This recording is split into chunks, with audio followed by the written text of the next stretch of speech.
அஸ்ஸலாமு அலைக்கும். நாம் இன்னைக்கு என்ன வீடியோ பார்க்க போறோம்னு பார்த்தீங்கன்னா, ரவைய வச்சு ஒரு ஸ்வீட். இத நாங்க வந்து ஃபீர்னி அப்படின்னு சொல்லுவோம். இதுக்கு 100 கிராம் நெய் ஊத்திக்கோங்க.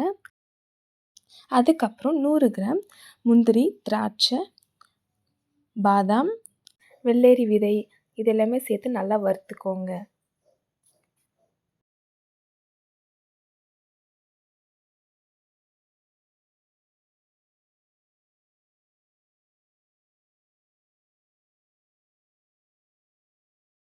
இப்போ இது எல்லாமே நல்லா வறுத்ததுக்கு அப்புறமா 600 கிராம் வந்து ரவை சேர்த்துக்கோங்க. இப்போ ரவையும் சேர்த்து நல்லா ரோஸ்ட் பண்ணிக்கோங்க. நல்லா வறுத்துக்கோங்க. இந்த நெய்யோடு சேர்ந்து நல்லா வறுபடணும். அந்த ஒரு மாதிரி கோல்டன் ப்ரவுன் கலர் வர வரைக்கும் நல்லா வந்து வறுத்துக்கோங்க.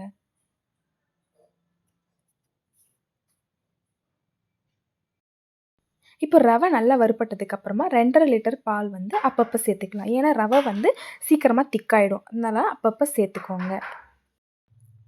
இதுக்கு நீங்கள் வந்து 1 1/2 கிலோ சர்க்கரை வந்து ஆட் பண்ணிக்கோங்க. உங்களுக்கு வந்து ஸ்வீட்னஸ் அதிகமாக வேணும்னா நீங்கள் இன்னும் கொஞ்சம் அதிகமாக கூட சேர்த்துக்கலாம். கம்மியாக வேணும்னா இன்னும் கூட கம்மியாக பண்ணிக்கலாம். உங்களுக்கு எவ்வளோ தேவைப்படுதோ சர்க்கரை வந்து அவ்வளோ ஆட் பண்ணிக்கோங்க. உங்கள் ஸ்வீட்னஸ்க்கு ஏற்ற மாதிரி. நான் வந்து 1 1/2 கிலோ சர்க்கரை ஆட் பண்ணியிருக்கேன். இப்போ இதை கைவிடாமல் நல்லா மிக்ஸ் பண்ணிகிட்டே இருங்க. நல்லா அடி கனமான பாத்திரமா எடுத்துக்கோங்க. அடி கனம் இல்லாத பாத்திரம் எடுத்திங்கன்னா சீக்கிரமாக வந்து அடி பிடிக்கும்.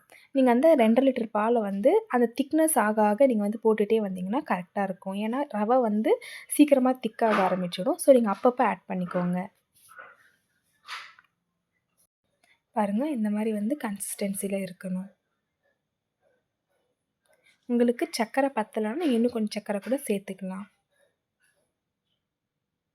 இப்போது ஒரு மூடி போட்டு க்ளோஸ் பண்ணியாச்சு. இவ்வளோ தான். நாங்கள் வந்து இந்த ஃபீர்னி இறக்கியாச்சு. இது கூட நாங்கள் வந்து எசன்ஸ் சேர்த்துருக்கோம். நாங்கள் இதில் வந்து ரோஸ் எசன்ஸ் தான் சேர்த்துருக்கோம். அந்த டேஸ்ட் வந்து இன்னும் சூப்பராக இருக்கும். அவ்வளோதாங்க, நம்ம சூப்பரான டேஸ்ட்டான ஃபீர்னி ரெடி. உங்களுக்கு பிடிச்சிருந்தா நீங்களும் ட்ரை பண்ணி பார்த்துட்டு எப்படி இருக்குன்னு கமெண்ட் பாக்ஸில் கமெண்ட் பண்ணுங்கள். டாடா பாய்.